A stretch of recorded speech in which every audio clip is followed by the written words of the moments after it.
So what you're telling me is next week you're going to end up on Pornhub. Is that what you're telling me? Naked man reads book. Who the hell says I'm not already on Pornhub? I said there will always be folks who are better at what I do than I am. To grow my brand, whatever that means, and audience, I need to reconcile that if I want to keep a roof over my head, I need to start offloading things so I can spend more time actually writing. Recording, podcasting, narrating are all things I love and plan to keep doing for members, but to get that marketing thing going properly, I need to split the baby for some future works and see if quote unquote professional studio versions result in more ears listening. Plus, there's going to come a day in the not too distant future where I can't get enough air into my lungs for those long sentences, and I'm slowly going deaf, which makes mixing difficult. The future is messy, just as is the present. March on, march forward, march with hope. That's what I said. There's just not enough time in every day for us to do everything we would love to do. And it's a hard lesson for any of us to learn. For someone whose audience only exists because of podcasting, the idea of not podcasting is fucking terrifying. But I figure what I'll do is, even if Station 3 is the last podcast novel I do, publicly available podcast novel that I do, I'm going to continue podcasting for members and things like that, where I can get away with a little less polished, if you will, than actually trying to sell it, if that makes any sense. Mm-hmm. They'll get a more raw version than the audiobook, but to be honest, I think a lot of them don't really give a shit. You're right. I think you're absolutely right in that assessment. They just want my voice and they want me telling the story. Mm-hmm. And, but I think it's pretty obvious that not too long from now, I'm going to have to start making certain decisions about what I'm physically able to do and how much time I have. If I have 5 to 6 hours a day, I can write 7,000 words. I can write 7,000 or 8,000 words. That's the thing with offloading some tasks, is the more you offload, the more words of original content you can create. Right. So Station 3 is a priority for the audiobook because I need the money. I need the money bad. So getting it done as quickly as possible and getting it out right now takes priority over everything, even though I am committed to spending 2 to 3 hours in the chair every day writing. So that's fucking with everything, because then I have to record around all the neighborhood noise, which has been a journey lately, especially with losing internet every 5 minutes and then power outages. You would just not as believe. We tune into Paul's house. Oh, fucking come on! Yeah, that I lost internet like 7 times in one day, and I was trying to upload a 9 gigabyte Dead Robot Society file to YouTube. You have no idea how homicidal I was. You mother. Oh, it was bad. It was so bad. Anyway, I haven't been that angry in a long time, and oh, I was pissed. It's like going back and having one of Ryan's moments of rage. It was Paul's moment of rage. And then, of course, the goddamn cat. The goddamn cat. Gonna have to kill him. So anyway, we reached that point. We've discussed this before, that I would eventually have to kind of try and pick and choose, exactly what it was I could do in the time that I have where I can be awake and productive. And I think I'm reached that point. So I've reached out to a production studio to take over all the books. I obviously won't hear back from them for a while, but after talking with Veronica and getting some hints on who to talk to, I kind of pulled the trigger on that this morning. I don't know how that's going to turn out. I don't know if they'll even be interested or exactly what the terms are or any of that other mess, and really don't care at this point. It's just a matter of dipping in the toes and getting some interest and figuring out exactly, what the next steps are for me and trying to decide what we're going to do here. So that's where that is. And then, of course, I don't have the cash to take the black away from Severed right now. So it's still with Severed, and it's going to remain there until I have the money to do what I need to do. So the rest of this is just going to be kind of dependent on how Station 3 does, and also kind of how the Patreon, Ko-Fi, everything else works with Oceania. And the bottom line is, okay, so somebody doesn't pick them up. I take the black off of exclusivity from Amazon, and I sell all the books from my site. That's it. And if somebody else in the future wants to buy it, great. I have no idea how it works out, but I know that Variant Audio does their own audio. They're not exclusive, and they sell it through their own website, and it's through BookFunnel. BookFunnel, so I think that's right. BookFunnel. There are a number of them to do it. I'm trying to find somebody independent for reasons, and also it's because of recommendations from people I trust. The vendor I went with to ask the question. So, like I said, we'll see what happens. I'm not talking as a production. I'm talking actual sales. Yeah, distribution. So, like for instance, I'm with Authors Republic for the first 3 books, Derelict, and I'm with Find a Way for the 4th Derelict book. But now Find a Way's been bought by. But now Find a Way's been bought by Spotify. So it's like, God damn it! Now I want to rip everything back out of it. Fuck. Once again, the man controls your product. Oh, fuck. I was so fucking sick of it. Anyway, so all of that's getting kind of crazy with how all that is meshed together. But I guess this is a year where figure out exactly how things work, or, I go bankrupt and lose my house. Let's hope that does not happen. It'd be preferable not to happen. I mean, I could do this show on Wi-Fi sitting out in front of Brent's house. I could just do it from my car, but I might get some weird looks. And plus, when it gets to 102 degrees outside, I don't think I want to be sitting in my car. It's time to just move to Colorado. Pull the trigger. Just need to move to Colorado and squat in my uncle and aunt's basement. It'll work out. That's right. You could be the Grinch living in their basement. Oh God, that would be so sad. Anyway, I know people who, Scott Sigler gave up podcasting to fiction because of how long it took him to do stuff, and the money was in the actual writing. It's not in podcasting. It never has been. Podcasting for fiction folk is just it's not a big money maker, at least hasn't been.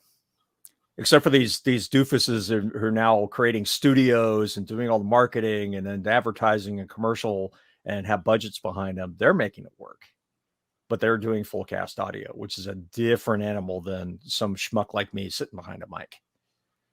It's just it's a totally different bang for the buck. And but we really do miss Sigler's women, his female voices. We all miss that. Everybody misses my voices. They can't be any better.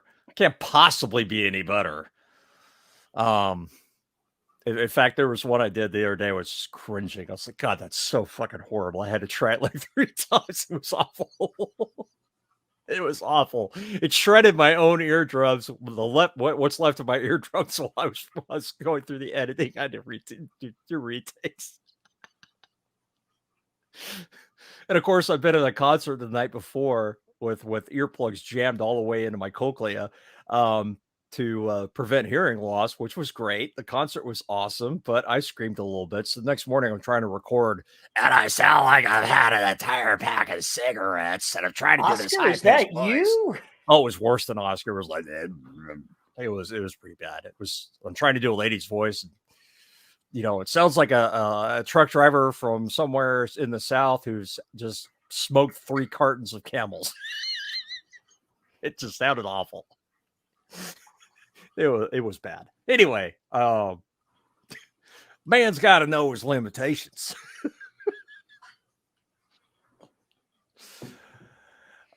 Giving up part of that is terrifying. It is fucking terrifying. Even thinking about doing. You don't know how your fans are going to react. You don't know how the people who read your stuff are going to react. You don't know how patrons are going to react, which is a big deal when you make as much money off Patreon as I do, which is still a drop in the bucket. Have you considered asking your patrons what they think? Yes, I did. I did. Many of them said they would still be patrons, but they wouldn't read it. They want to hear the voice. They want the audio. Maybe doing the less structured read, once the product is done, they just get the hot take.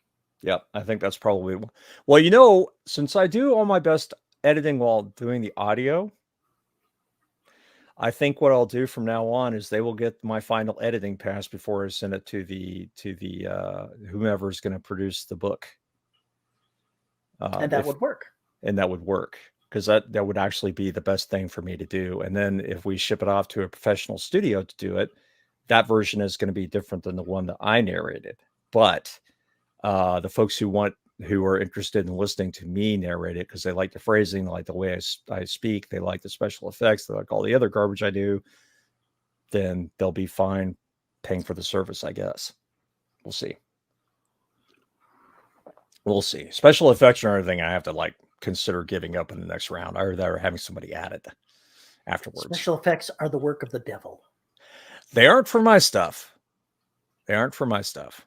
I don't think, anyway. People seem to appreciate them because there's a studio that produces audiobooks that's a fairly big name called Sound Booth Theater.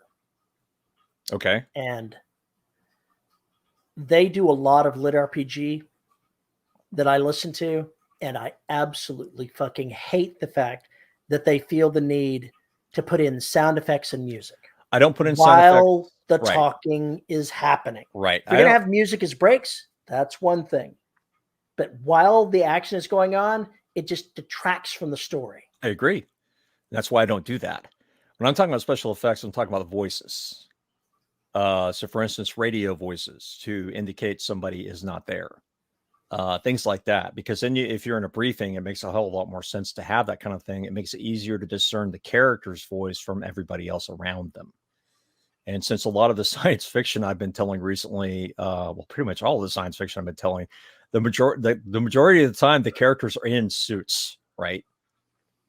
So it may be overkill in some cases, but I think it does add a certain atmosphere, as long as the voice modulation is not egregious.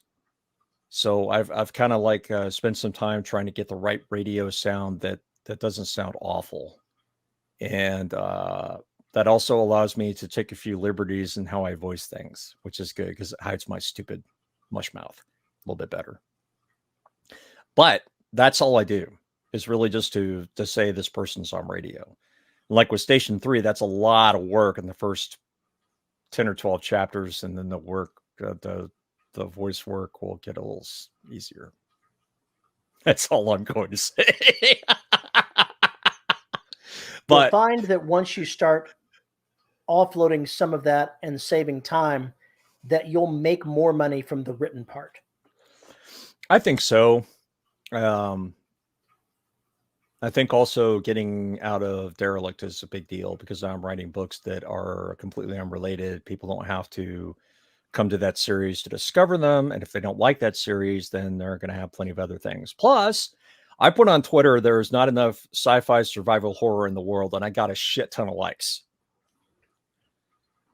and some retweets. And I was like, okay, maybe the market is actually there. But I mentioned something along the lines. I was writing my homage to Dead Space. All hell broke loose.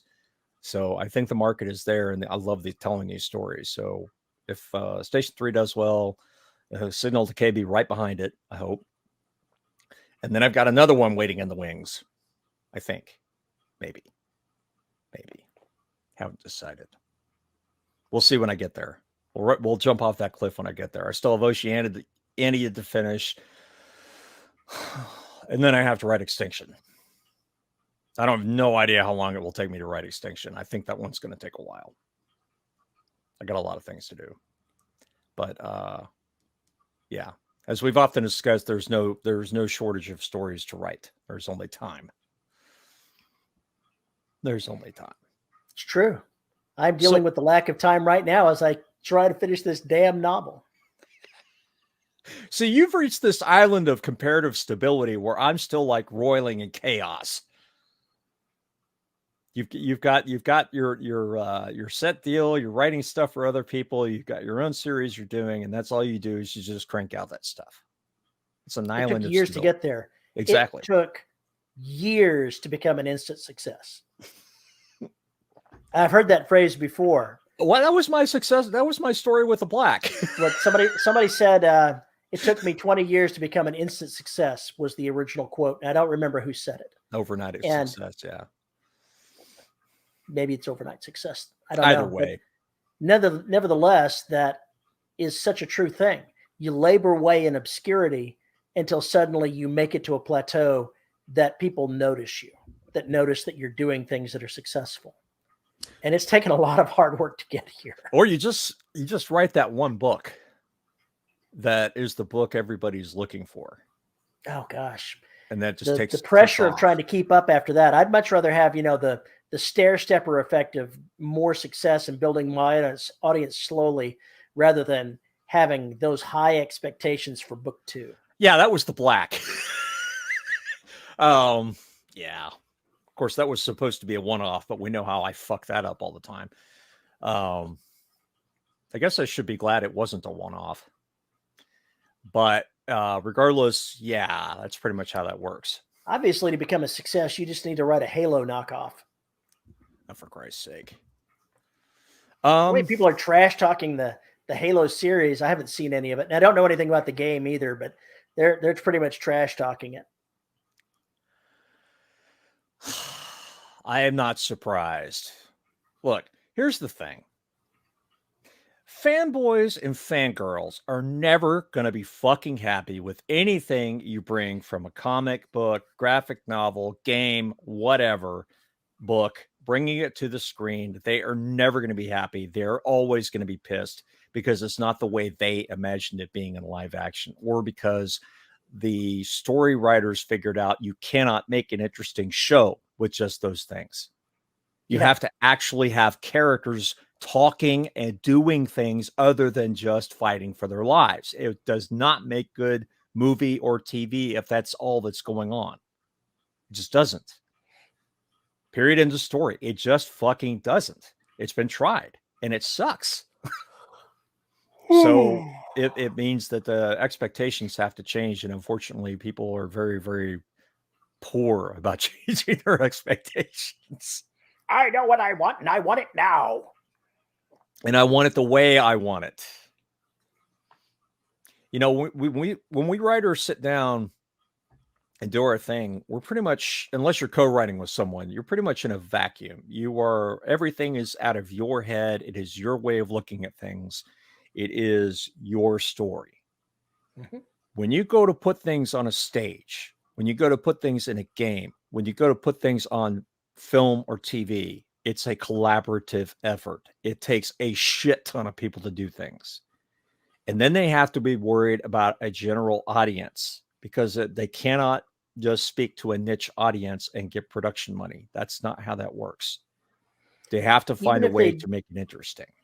Even if they do get it produced and they aim it at the wrong audience because they insert things that don't belong in the narrative because they were not in the original, they are going to turn off the fans of the work. Correct. And I'm thinking of Wrinkle in Time here. Never watched it. Never read it either. I never watched it either. I read the books when I was younger, but a lot of the criticism I heard from it, and leaving aside the political criticism, one of the key things that was important to the books was the spiritual faith of it, the Christian faith of it. And that was a critical element to the storytelling. And it was stripped out of the movie and replaced with a more general spiritualism. And that turned off many of the people that might have liked the movie. Because it was a fundamental change. Again, books are static. Movies and remakes and everything else, they all reflect the time, and concessions are made to the time. I think that was the wrong concession to make. It might have been. Look at what Dune did and how it succeeded so wildly by being true to the original story, even though some people yelled at it. Or people are always going to yell at it. I heard the greatest summation of Dune ever, which is a bunch of rich fuckers fight over a planet made of cocaine. It's pretty legit. It's pretty legit. Sounds legit. That's basically the story, yeah. Our world is engaged in a competition of cultures. And if you pick one, you're automatically going to tune out everybody else. And then the other side will attack whatever the product is. As a writer, I have to, I'm not going to say I have to, I choose to not make flagrant stands anywhere on that type of political spectrum, because I want my work to be accessible to everyone. That's a personal choice. I'm more some people don't, and they do just fine too. In sci-fi work, I'm more interested in how societies evolve. I don't want to stick it with this society and all of its trappings. Fuck that. So I throw all that shit out the window. In fact, I try not to have religion in my work at all, unless it's Garaga. I touch on it on Derelict, but I provide a new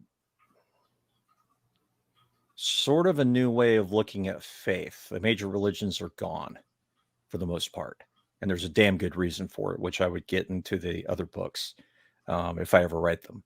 But I chose to do it that way for a lot of reasons. It didn't have to do with any political bent. It had to do with evolution of society and how I wanted to see the society evolve, not how somebody else wants to see the society evolve. Oh, I want to see all of society be Christian or Muslim or Hindu. Fuck that. 500 years from now, I hope we've moved on from that shit. Well, I say that I stay away from controversial subjects. That's not entirely true. When I wrote the first book in the Humanity Unlimited series, there was a lot of things going on in France and elsewhere. And I decided to take current events and dial them up to 11 as a background. And this was revealed, it was dealing with Islamic extremism and terrorism and the fighting that was going on. It's not as bad now, but back at the moment that I was writing the book, it was all that you could see on the news. That's all they were talking about. And I said, this could be a good plot point to use. And the average reviews on that book are 0.3 or 4 points lower than my other works because people didn't like that. There's a lesson to be learned there. A certain segment of my audience went, oh. And that series is not as successful as the other ones that I write. So obviously there's a lesson there. There are third rails. There are absolutely third rails. The Garaga series, you got one book where the Jews are the evil people, and then you got another story in the same book, essentially, where the Jews are the good guys. It has nothing to do with whether or not there's anything wrong with Jewish people or the religion. It has to do with the setting and the perspective. It's not me saying these people are evil. It's the character saying these people are against me or I am against them. And it's switching back and forth, just like it should for that series. It's the only way that series makes sense if we're going to get perspectives from both sides, which are diametrically opposed. I used terrorists as bad guys, not the Islamic people, not people of Muslim faith. Yeah, I used explicit terrorists as the bad guys. But and the automatic some people did not, include it that way. And by the way, when they met the aliens, that did not go well for them.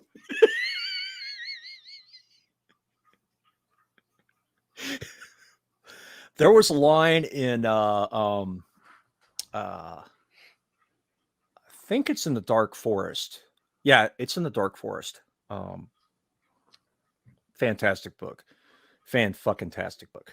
First 2 books in that series are just amazing. Third one, well, the first 2 are amazing. One of the characters, of course, it's written by a Chinese author.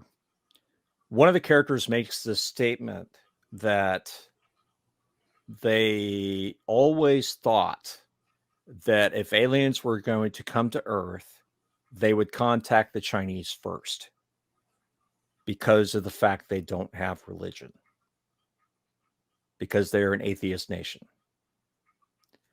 They're really not. But the propaganda piece that came in there was very interesting to me. And I had never thought about that before. And the reasoning was because they didn't have any preconception of what God was. And therefore, without a deity to try and put the aliens to, they would not have an opposition. So in other words, if the aliens are not in the Bible, Christians get pissed off, or Jews get pissed off, or whomever, Hindus, whatever, because it is diametrically opposed to the history and the preconceptions they have about the universe. And I thought it was an interesting statement. It's not one that I would necessarily adhere to. It's not one I'm going to advocate. I'm simply saying I thought that was an interesting perspective on what they think about how these societies would interact. So there's also that. And that's another thing that's really cool. If you go read writers from other countries, if the translation is good, you do get that different perspective. And I think that's actually very important to grow as a human being, is to see the world from other sides. Just sitting in isolation doesn't do you any fucking good.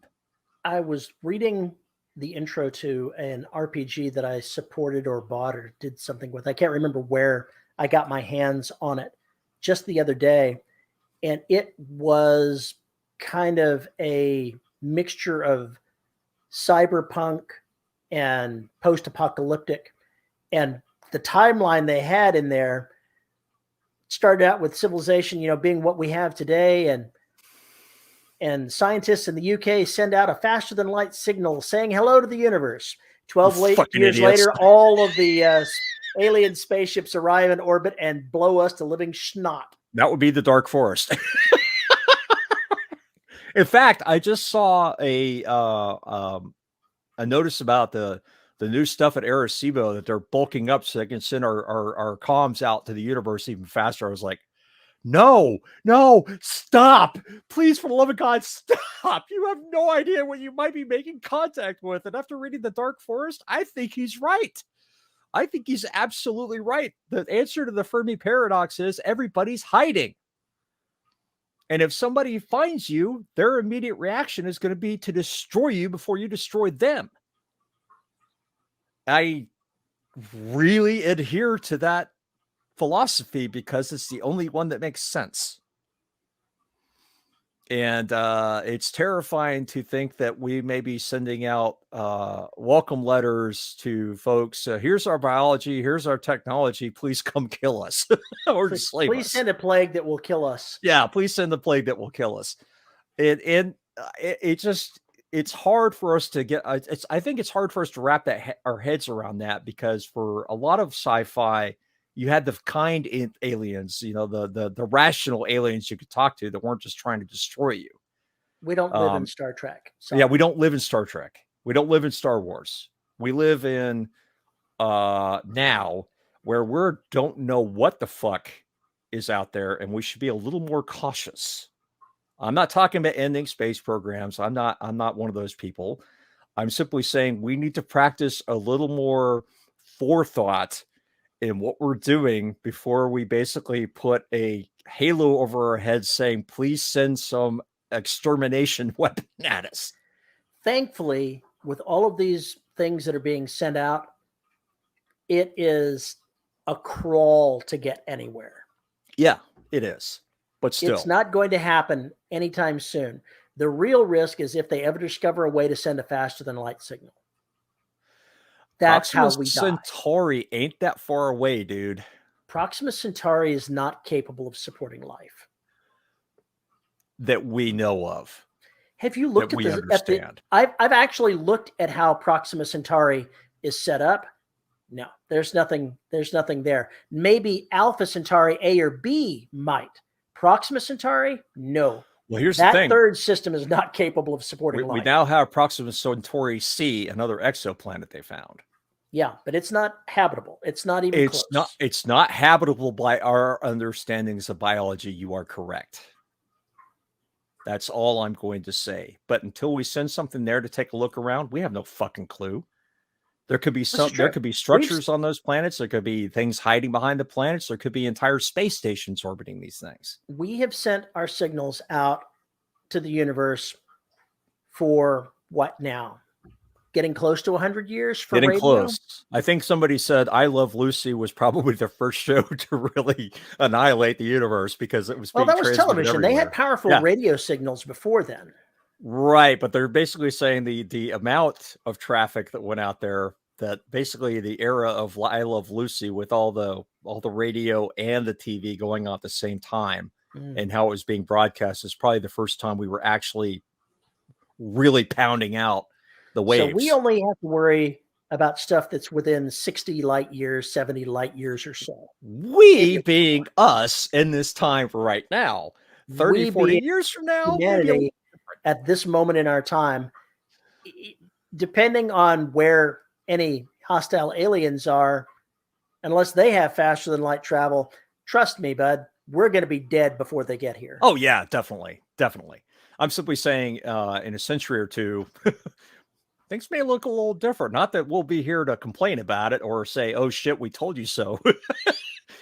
It'll just have happened. I think the thing that kills off this, here we go. I'm going to get myself into a lot of trouble with this statement. So what else? I think the thing that kills off most societies is their prolificate use of their own resources and how they soil their own sandbox.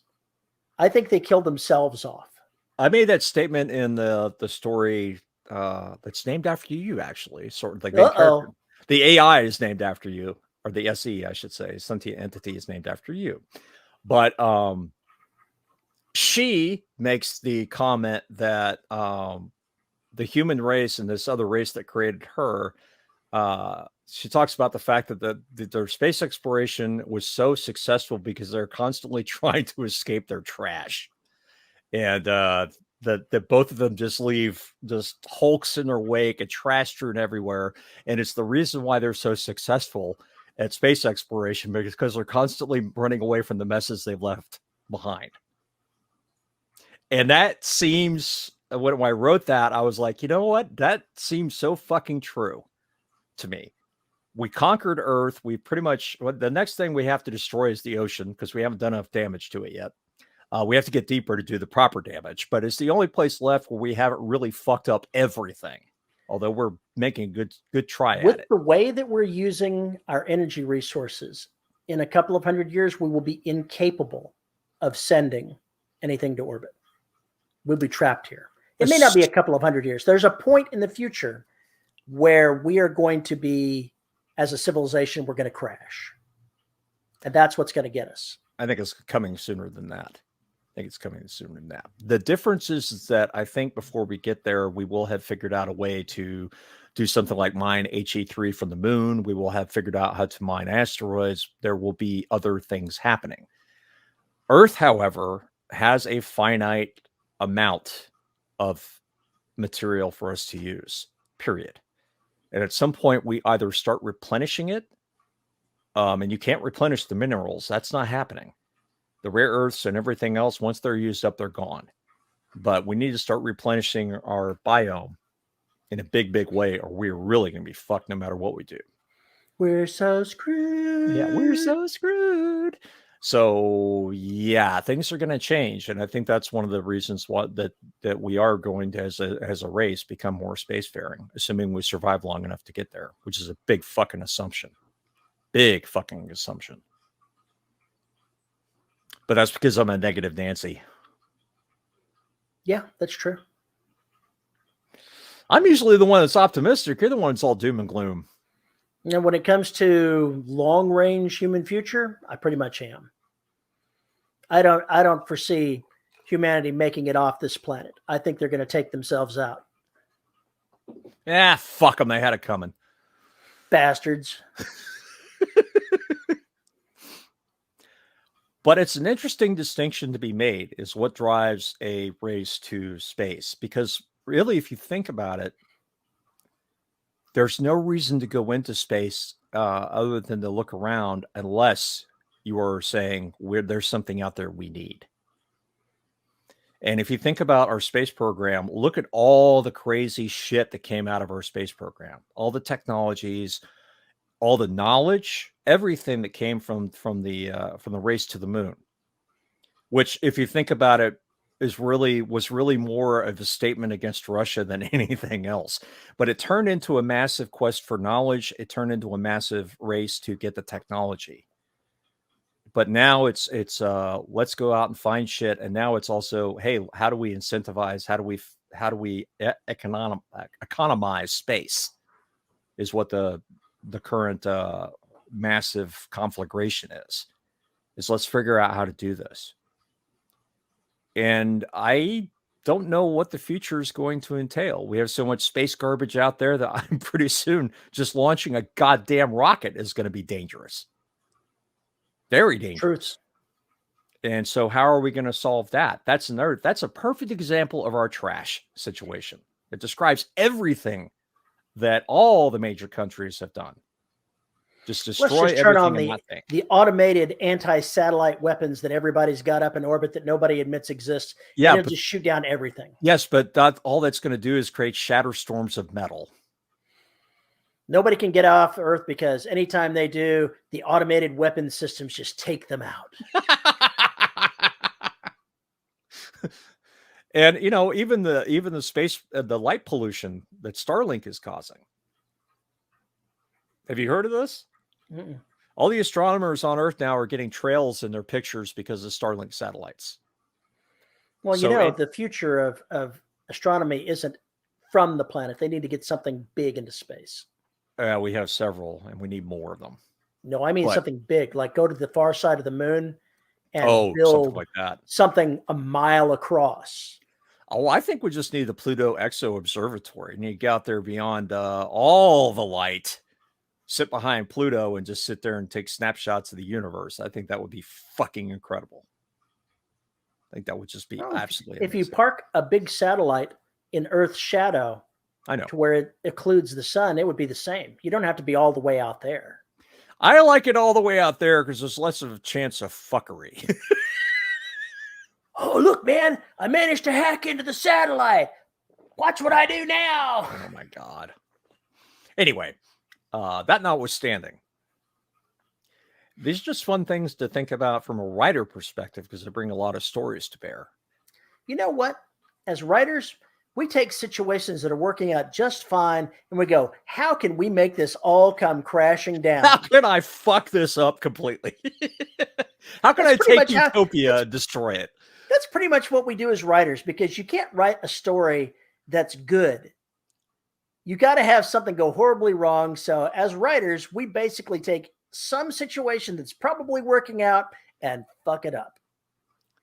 Why does nobody write utopian stories? Because nobody will read it. Nobody will read it. There's no conflict. What's the conflict? I'm so bored. They're actually, Douglas Adams, I can't remember which book it is. He talks about Arthur coming in contact with some race who they're just so nonchalant about everything. He reads a book by one of them, and it's literally just a diary of all the things that guy did. And the book ends because he died because he forgot to eat. That's all their literature is. It's just daily observations, no real story. And I thought that was really hilarious. So it kind of describes that utopic sense where everything's cool. Nobody has to do anything or worry about anything. They just go through their day as it is. Must be really nice. When I think of Utopia, I can't help but think of Logan's Run. Because every utopia has a dark behind it. What are you talking about? Are you trying to tell me every civilization needs a lower tier that does shit or has a No. gotcha? No, absolutely not. I'm saying that if there is a perfect society, it will be built on the bones of others. Probably while it's ongoing. Probably while it's ongoing. Yeah. That's what I'm saying. There's a lower tier that is always going to be. Well, it's like with Logan's Run, they're living the perfect lives, doing whatever they want to do, having the great lives until last day. Until they reach a certain age and then they die. Excuse me, they're murdered. In the books, it was 21. In the movie, it was 30. But the story is the same, that there's an expiration date. Live life until it's over. And then it's over. Which in a way is cool. Which isn't a way is cool. Imagine if you knew exactly how much life you had left. You could focus on whatever you wanted to focus on because you wouldn't have the future hanging out there like this albatross, wondering whether or not it's tomorrow that something's going to take you out. Disease, getting hit by a car, whatever. In that society, they have a known date. That means that every day they live, once they become self-aware, matters. There are no off days. Everything is about experiencing everything you can before they light you up. One of the key things about the universe of Logan's Run is they had a very religious belief that last day was reincarnation. Right. Your body would be destroyed and your soul would be reborn into another body. They didn't really think it was the end. No, and that's why it became a celebration. Mm-hmm. And that's why it was a celebration. And that's how the society dealt with, and that's how the society created the mythos that would explain why they do this. It's a self-reinforcing cultural routine. It basically feeds on itself. You know, why do I have this? Oh, well, you're going to be reborn anyway. So it's not a big deal to get, thrown up in the air and get shot at by everybody till you're dead. That has to be one of the earliest movies that I remember watching that had an effect on me, because seeing the juxtaposition of a utopia and the whole dark underside really affected me as a consumer of fiction. And it sticks with me today. Obviously, I still remember lots of things about the movie. So do I. And obviously. The books, by the way, are nothing like the movie. Nothing at all. They're really good, but they are not the same thing. No, and they wouldn't be. They can't be. Really. There's only one movie, if I remember correctly. I tried to make a series. There's only one movie, but there's 3 books. Yeah. So the movie is what it is. But there was a TV show, by the way, that went along as well. I don't remember if it lasted more than a season. It didn't. But it was there. I don't think it lasted. I don't think it made it half a season before they yanked it. I honestly don't remember. But I remember Michael York and his portrayal as a Sandman. And that's it. It really did stick with me. It was the I'm a nice guy and I'm having fun and everything else, and then me and my partner go down and hunt and kill people and think nothing of it. They're runners. But they're runners. Their time is up. Their time is up, and they're breaking the cultural contract, the social contract. They're breaking the social contract, therefore they're hunted down and eradicated. Now, what I thought was interesting about their society was there were stops on that train station that were completely overrun by feral children. Yeah. That they could not go into without having multiple Sandmen to take down because they would be attacked. Which brings up an interesting point. Where are those feral children coming from? They had crystals. They obviously got away from society in some way or another. Kidnapped, escaped, wandered off. Not really sure. Or runners had babies. No, all the ones that were there had the life crystals. They were implanted. They weren't naturally born. Because they had to go in there and hunt down the ones out of the feral clans that reached the age. That was their job.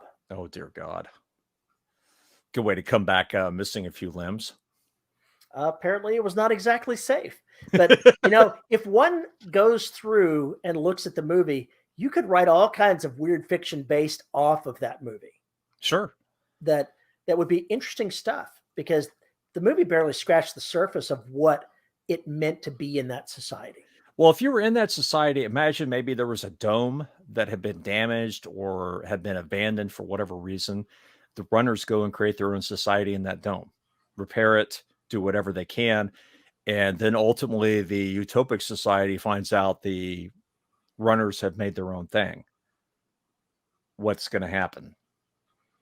War. I'm not sure that the Utopia would give a shit. They've got the perfect life as it is. They wouldn't care. I think there would be such cultural outrage that these people are not being reincarnated by certain sectors of the population. They would consider it a holy war. The way it was portrayed in the movie when Michael York and I don't remember the actress's name met the old man, they were just flabbergasted. They're blown away. They came across in the screen. They acted it very well. They just could not believe what they were seeing. They had no idea what they were seeing. They had no idea what happens to a human body when it gets over 30 or far over 30. Wrinkles, white hair,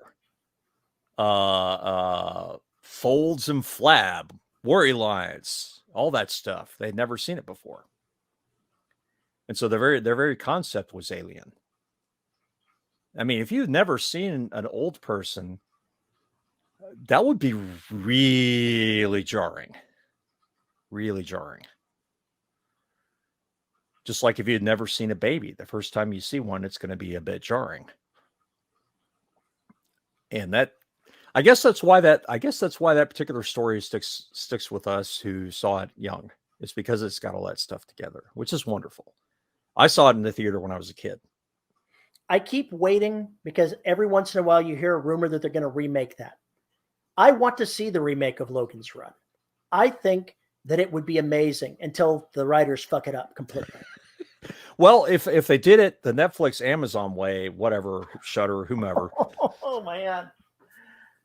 They go take the books and they use the books to make it episodic. 3 seasons. You could do those in 3 seasons. Of course, I have no idea how relevant they would be to today. I imagine they would have to be dressed up quite a bit. The books were written, I want to say, in the 50s. Really? They're that old? Now I need to look. They were old. They were old. I remember the author's last name was Nolan. Robert Nolan, I think, maybe. Couldn't tell you. Never read them, couldn't tell you. I've read all 3. I don't know that I still have them. It was published in 1967. Okay, 67. All right. William Nolan. William Nolan. All right, good to know. So if you're interested, go look him up. Go look up the works. If you haven't seen the movie, go check it out. It is a trip. If you can get past the 70s garb they're wearing, oh my God, it's awful. Fucking A, man. And the 70s special effects. It's Space 1999 bad. It's almost it kind of is that level. It kind of is, yeah. I love that show as a kid, but Jesus Christ, go back and look at the clothes now. It just makes me want to put my head through a wall. It's just so bad. So bad. Anyway. Well, try to imagine what they would do with it today. How would they dress them to look futuristic today? I think in a way that particular ship has sailed. I think that ship has sailed, except where people are trying to be ironic. I think if you look at like BSG, they redid the flight suits, they redid everything so it looked more modern, but still had the colonialism military feel to it. But they didn't go crazy. They didn't go out of the way crazy. They didn't have to. Now they did with some of the. Well, that's not. not true either. Even the stuff the Cylons wore, the elegant ones that were, running around in the seducing the humans to get them to do their bidding, they weren't wearing weird clothes. They were wearing stylish clothes that fit the humans at the time. And none of that stuff was really odd. So it doesn't matter. I mean, you would, the gadgets might look kind of cool and space agey or something like that, but they don't have to be set up that way. You don't have to go overboard. Nobody cares. In the 70s with Buck Rogers and all that other shit in Space 1999, that's exactly what they were trying to do, and it backfired. It backfired so bad. Sure. Wait, hold on now. Let's back up. I don't think Buck Rogers backfired. It did for me. It was great. Oh, it was awful. It was awful. It was terrible when they tried to go off into space. When they got do anything. No, I mean when they launched on the exploration mission, like in season 3, that was awful. I don't even remember it. They just shouldn't have even bothered. They should have just wrap it up there. But it was space camp, and it was okay because you watched it and you knew that it was space camp. And here's another thing for you: the books that was taken out of were also wildly different. Oh yeah, than the TV shows. Oh hell yeah. Well, what he got trapped in a mine or something and frozen in a mine? He was trapped in a mine, and he woke up and found Earth had been taken over by aliens that melded with the Chinese. Okay. Except they didn't realize it was aliens involved at the beginning. And it was basically a guerrilla warfare in the United States using high-tech weapons from a resistance. Okay. Yeah, so very, very different. It was wildly plot-wise different. And that's because they wanted something adventure episode. The airships that they used, that the Han, that's the bad guys, the Han, H-A-N. Is it pronounced Han or Han? I'm not sure. For the Chinese, they were held up by a pair of force beams that lifted it up and moved it across the countryside, and they swept the foliage clear with disruptor beams to just burn everything to the ground. And the way they found to fight them is to use explosives to blow out the force fields containing the pressors that kept them in the air and crash the ships. Interesting. Fascinating. Now, why I remember that after all these years, I can't begin to tell you, but nevertheless, that's another one where the books are wildly different. What was the other one that you used as an example? Buck Rogers and what else? Space 1999. I'm pretty sure that they didn't have a book. BSG. Well, that didn't have a book either. But I was a big fan of the campy 70s show for that as well. I didn't particularly care for Battlestar Galactica in 1980. I think they pretty well screwed that one up. I don't consider that to even belong in history. It just should be wiped from history completely. But I grew up in the age where you didn't mind camp. You didn't have a choice. If you did mind camp, you were screwed anyway, but there you are. You didn't have a choice. My God, even Magnum PI, you go back and look at some of those episodes. But I love it. And that type of fiction is what I write. I don't make it intentionally campy, but there are elements of that stuff that do make it into my writing. Of course, because you're a doofus. Because it's what I am. It's what I've consumed. You are what you eat. No comment. Whatever you read, that will eventually be what comes out of you. As a creator. Read much survival horror. It doesn't exist. You played video games, though. I actually watch more video games than I play them these days. But I mean, it came from somewhere. Yeah, it came from something inside you, and it came from something that you've done. It's all Alien, over and over and over again. It's all Alien. It is just Alien being replayed 1,000 times over. It's the original sci-fi slasher movie just being replayed over and over again, and just changing the setup. This may shock you, but I went and saw Alien in the theaters. That doesn't shock me. You told me about that. I knew that I wasn't going to like it, but I wanted to see the space the space elements of it. I wanted to see it.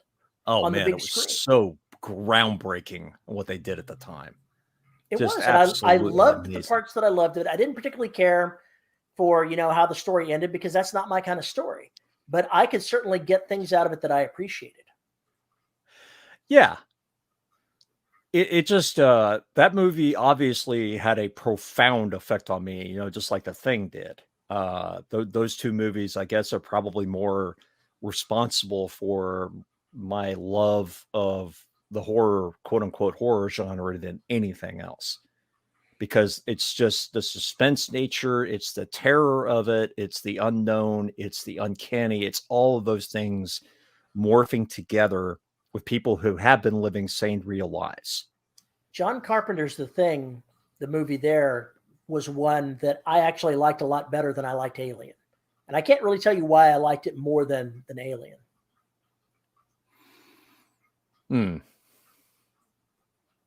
Probably because it had fewer jump scares.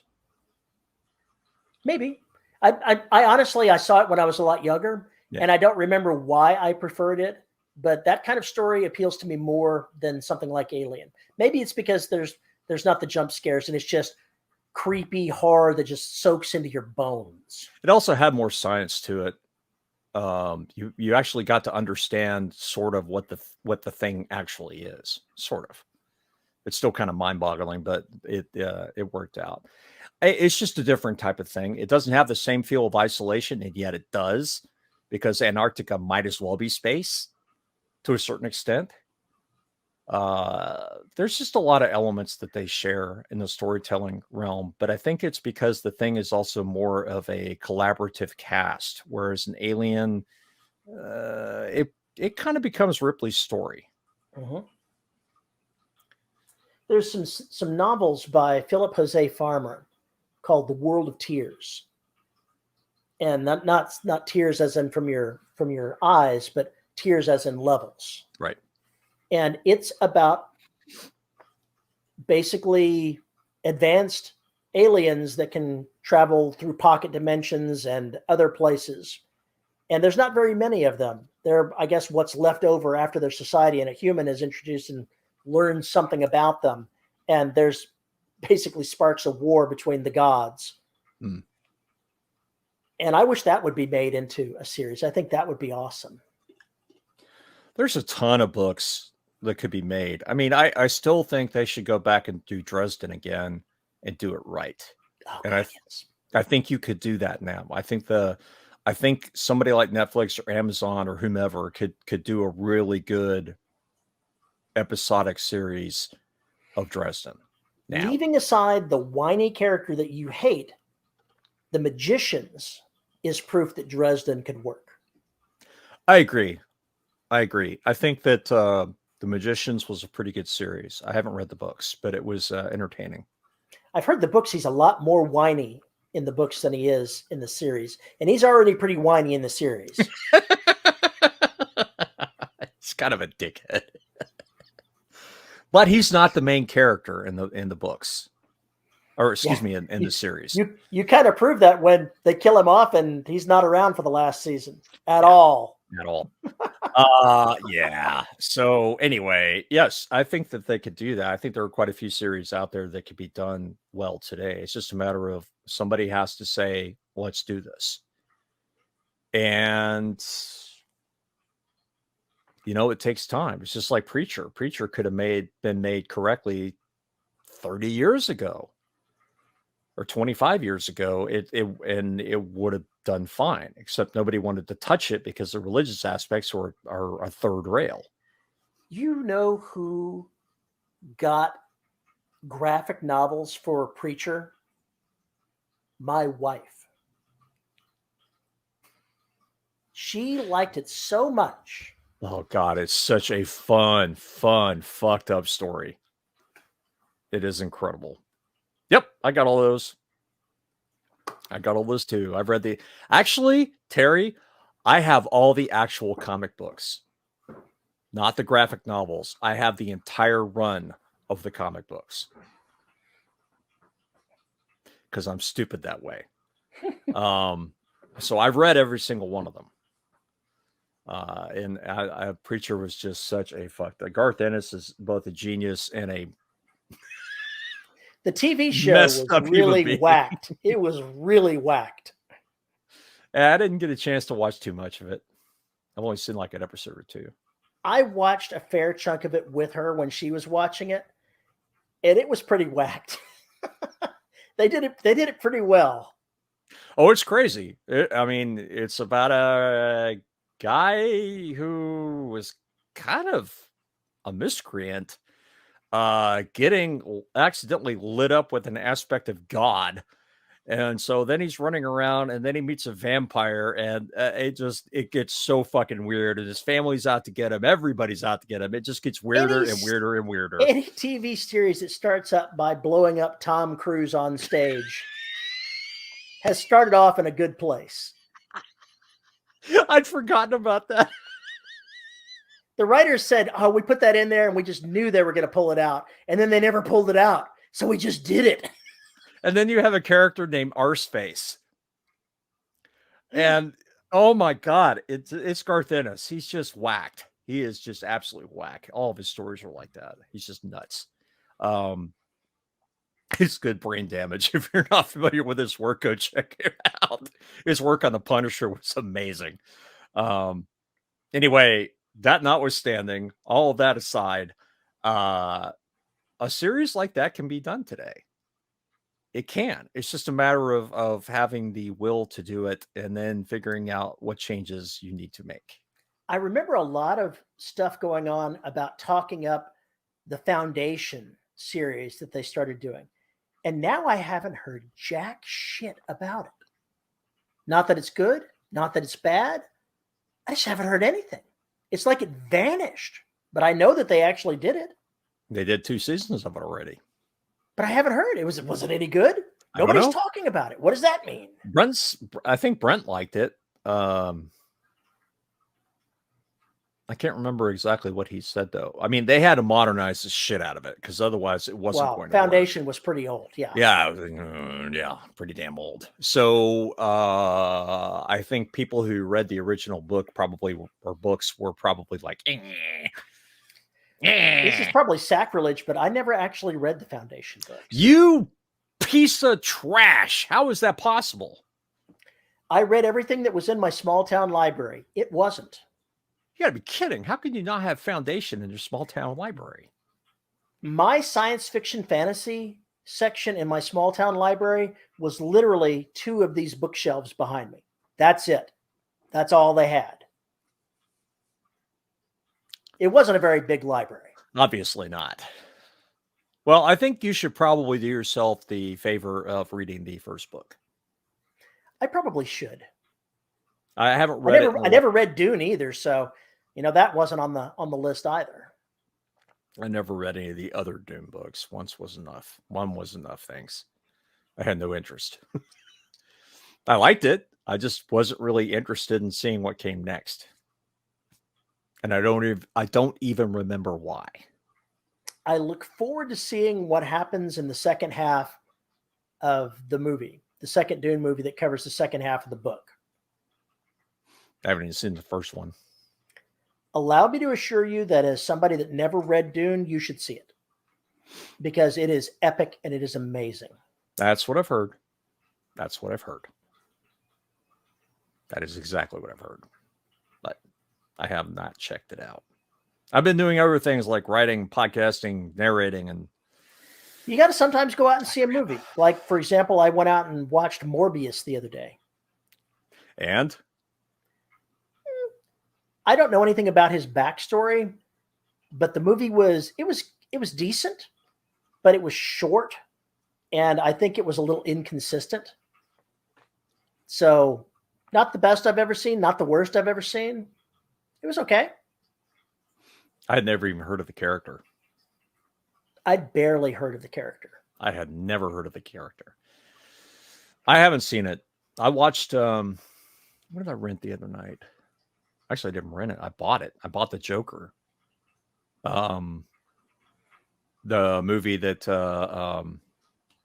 Joaquin Phoenix did, which is one of the most terrifying character studies of all time. Yeah. It's a fantastic movie. And it's not what you think it is.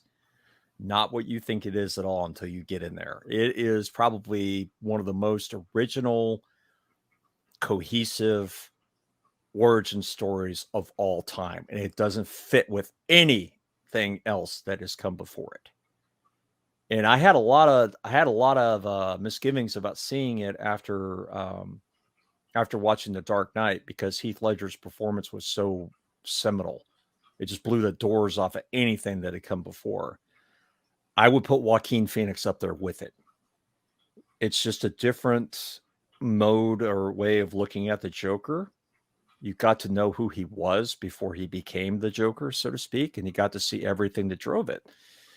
And it almost all takes place from his perspective, which means you get the delusions, you get everything that comes along with it.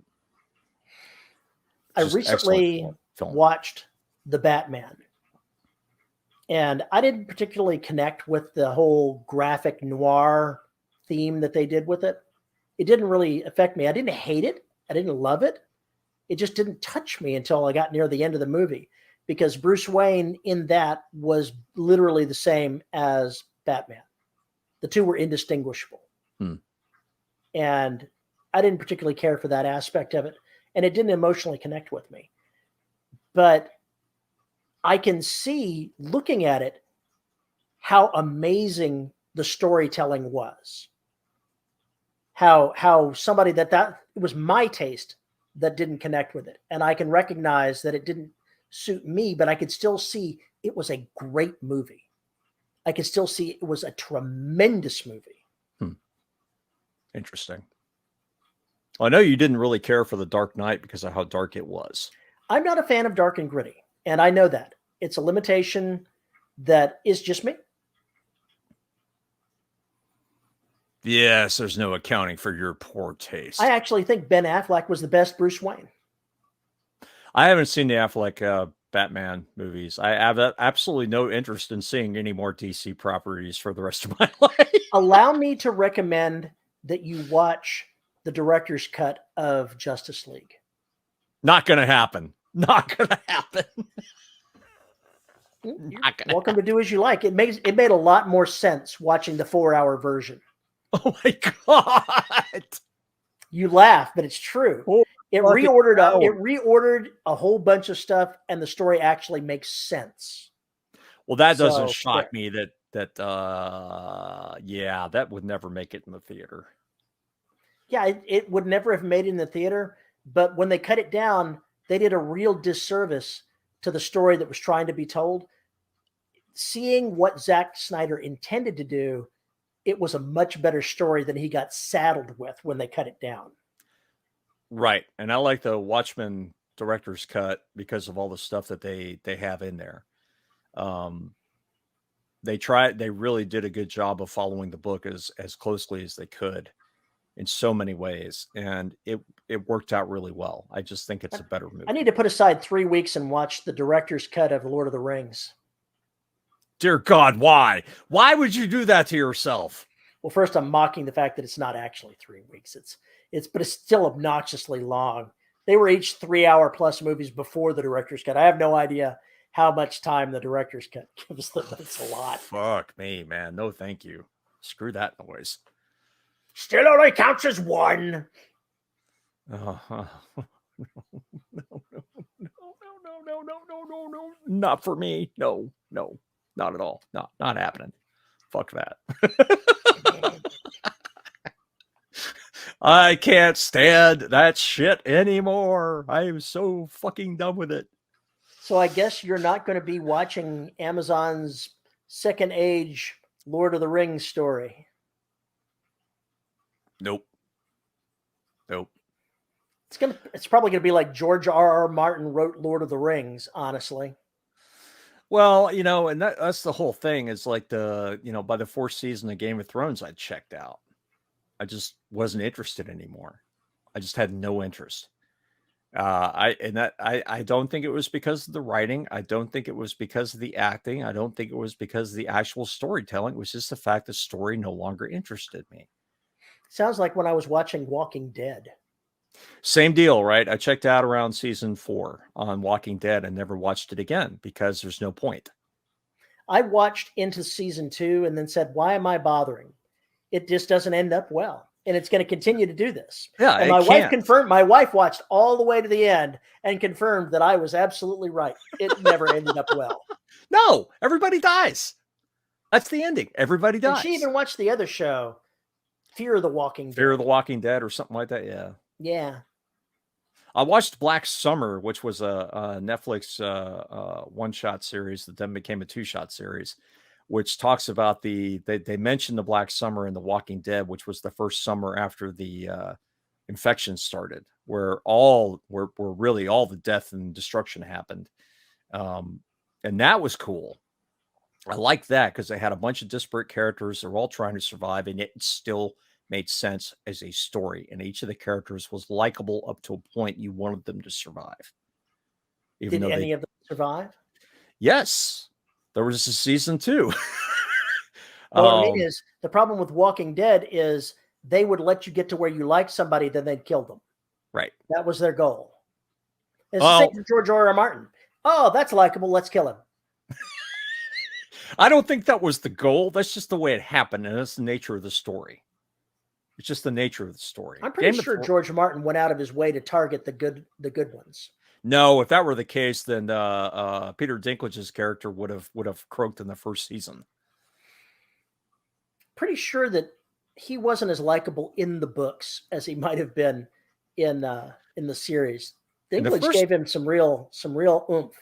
Well, supposedly, and I haven't read past the first Game of Thrones book, George R.R. Martin realized that was a much more important character and gave him a lot more screen time in the other books than he did in the first one, because he's really not. I believe that. I only read the first one, so yeah. I have no idea what happened beyond that. He becomes a much more interesting character later on, but I will agree in the movie, the series, he's the reason to keep watching the show.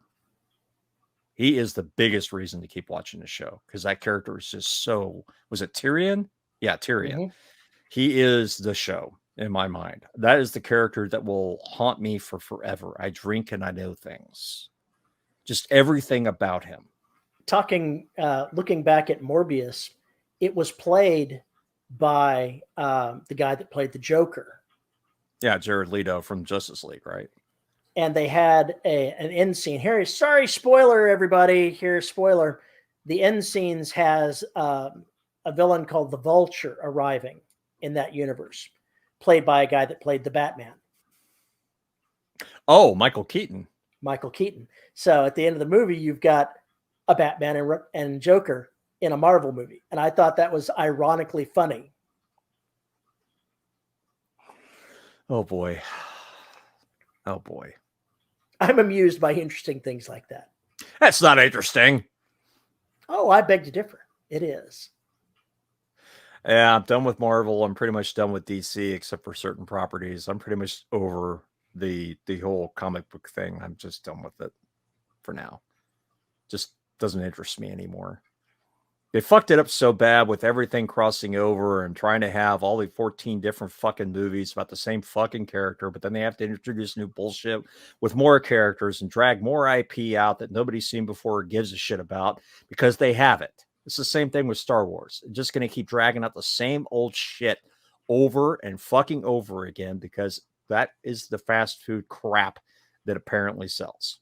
I liked the Disney Plus series they did for Loki, because the actor makes the character so enjoyable to watch, even though he's a scoundrel, even though he is just not the nicest person.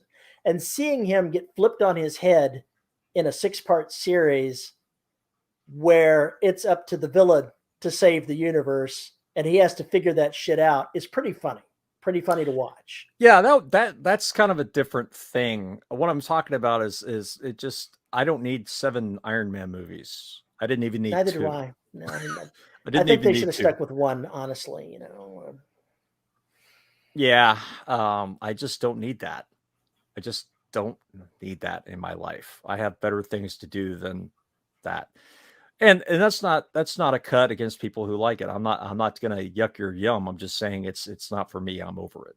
Mm-hmm. So there's other things I would like to see and other things I want to. I would rather spend my time consuming. Very simple. Yeah, it's just like why I don't read epic fantasy. care for it. Who has time to read? What's that? I read The Gulp, and that was the first thing I'd read in quite a while. And I tore through that book. Now I gotta go get a few more Alan Baxter specials. I need to read The Roo because it just sounds so ridiculous. It's like a possessed kangaroo killing everybody. Alan's like, oh, it's as ridiculous as it sounds. And somebody went, yeah, it's so much fun. So I have to go read that. An evil kangaroo just kicking the shit out of everybody, probably. Hopefully eating them afterwards, because why not? Got an evil kangaroo. Why not make it a predator all the way around? But yes, that is a problem too, is the reading issue. I want to do a lot more of that. Unfortunately, it's expensive. It can be. I do my audio and reading pleasure after I finish for the day. And it's just, I wish I had more time to create, but my creative time eats up some of the same brain energy as my reading. It does, because after it's just like with software development. If I do, work on code for 7 or 8 hours, if I work on fiction for 7 or 8 hours, I'm fucking brain blown. By the end of that, it's just like, I just want to be poured into a chair to play a game or watch something stupid on TV, because there's no brain left. I have sucked out all of my imagination is somewhere else, and I want somebody to tell me a story. I'm tired of it. Tell me a story, Daddy. Tell me a story so I know that mine doesn't suck as bad.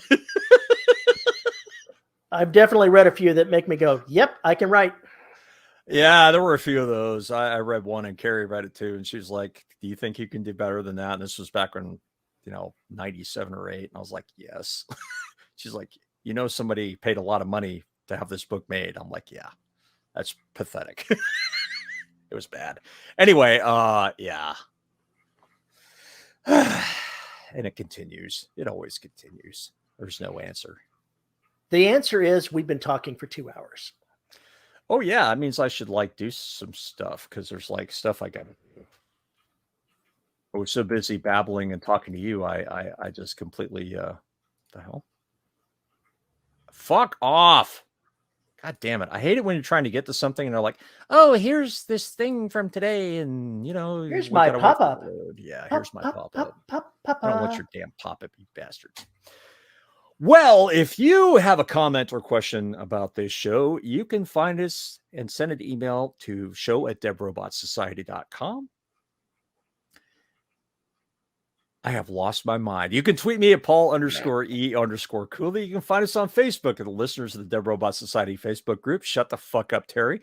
You can find us on YouTube at youtube.com/DRS podcast to see our ugly mugs and way too damn many cattails. See earlier comments about Terry having House of Tail. We have to thank our wonderful host, Podhoster, for making all 14 bazillion episodes of the Dev Robot Society available for your ear holes. And if you like the show and want to support it, you can find us at patreon.com/DRS podcast, where for as little as $1 a month, you get access to live shows, exclusive content, and mostly unexpurgated episodes. And at the $10 level, you get your name read. Now, $10 patients are Summer Wilson, Tony L. Joy, Andrew Smallwood, Veronica Jagger, Rick Shaw, Lisa Slack, Chris Winder, and Isabel Cushy. Thank you to all of our patrons for making this show possible and paying. Thanks for listening to us for 2 hours, folks. Yeah, what the hell's wrong with you? Shouldn't you be out there mowing the lawn or watching hockey or something? Shouldn't you be getting like an air blowing machine and going by Paul's house and doing something? Come on now. No.